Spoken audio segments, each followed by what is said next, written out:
तिकडच्या महिला डॉक्टर, पुरुष डॉक्टर, नर्स, त्या नगरसेवकांनी हात उचलला आणि त्या डॉक्टरांना मारहाण केली. अध्यक्ष महोदय, किती गंभीर प्रकरण आहे. काय चाललंय आपल्या राज्यामध्ये? त्या नगरसेवकाला त्याच्या पदावरनं बरखास्त केलं पाहिजे अध्यक्ष महोदय, नाही तर हा महाराष्ट्र शांत बसणार नाही.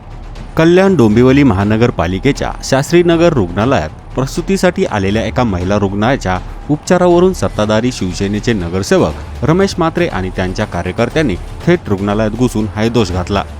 रमेश म्हात्रे आणि त्यांच्या समर्थकांकडून 2 डॉक्टर आणि 2 परिचारिकांना बेदम मारहाण करत जीवे मारण्याची धमकी देण्यात आली होती.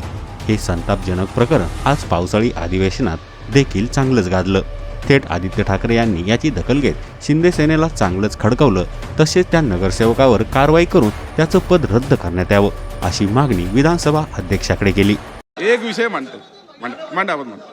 अध्यक्ष महोदय, दिनांक 6 तारखेला 6 जुलैला डोंबिवली येथे शास्त्रीनगर हॉस्पिटलमध्ये एक गर्भवती महिला गेली असताना तिचं चेकअप झाल्यानंतर तिकडच्या डॉक्टरांनी तिला सांगितलं की आपण प्रेग्नंट आहात, आपल्याला जे काही बाळ होईल कदाचित प्रीमॅच्युअर होईल आणि आपल्याला NICUची गरज लागेल, तर आपण शास्त्रीनगर रुग्णालयातून दुसऱ्या रुग्णालयात जा. इथे निकूचे सगळे जे बेड्स आहेत ते भरलेले आहेत.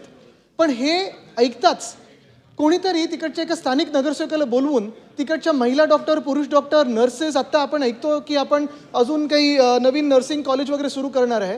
पण अध्यक्ष महोदय, त्या नगरसेवकांनी हात उचलला आणि त्या डॉक्टरांना मारहाण केली. अध्यक्ष महोदय, किती गंभीर प्रकरण आहे, किती गंभीर प्रकरण आहे अध्यक्ष महोदय.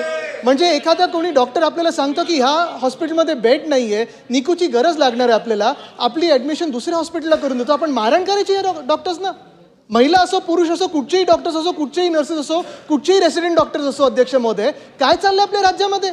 मला वाटतं सगळेच इथे मान्य करतील की असं जर डॉक्टर्सना मारहाण व्हायला लागली आणि जर काम बंद झालं तर बाकीच्या रुग्णांबद्दल काय अध्यक्ष महोदय? अध्यक्ष महोदय, आमची मागणी ही आहे की आपण निर्देश द्यावे सरकारला. एक तर मुख्यमंत्री महोदयांकडून ह्याच्यावर निवेदन व्हावं, त्या नगरसेवकावर कारवाई व्हावी आणि त्या नगरसेवकाला त्याच्या पदावरनं बरखास्त केलं पाहिजे अध्यक्ष महोदय, नाही तर हा महाराष्ट्र शांत बसणार नाही अध्यक्ष महोदय. ही आपण इथे निर्देश दिले पाहिजेत अध्यक्ष महोदय. आपले निर्देश याच्यावर गरजेचे आहेत.